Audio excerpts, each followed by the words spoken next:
My name is Dr. Melissa Starling and I've just finished a PhD at the Veterinary Science faculty at the University of Sydney.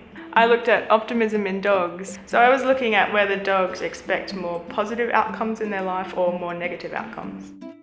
So the characteristics of an optimistic dog, they're quite happy to take risks because they expect that it will probably pay off for them. And they're also quite persistent because, again, they just expect that if they keep trying, eventually something good will come out of it. They're not nearly so fragile, so when something bad does happen, they tend to just pick themselves up and keep going. The characteristics of a pessimistic dog is that they're quite risk averse. They don't want to put themselves out there and try new things in case it turns out badly for them, because that's what pessimism is. You expect that things are going to turn out poorly. So, they don't like to try new things. If they don't get rewarded when they expect to get rewarded, for example, they might find that quite distressing.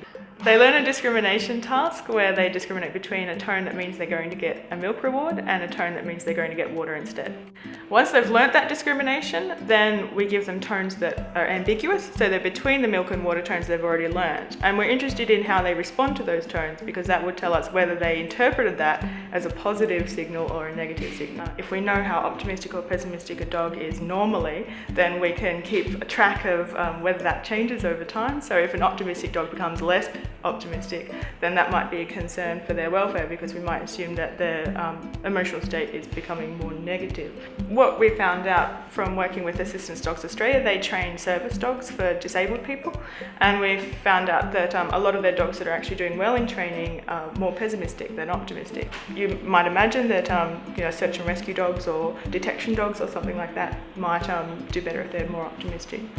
So if you wanted to make a pessimistic dog more optimistic, you might look at teaching them to be more persistent by giving them lots of rewards for just trying things out. And it doesn't mean that they have to do things right. If you just reward them for just trying, then you might teach them to persist with things and then find rewards in lots of different places. So the great thing about this research is that it's an objective way to assess animal welfare, but it's also very non-invasive and it's applicable to any manner of species.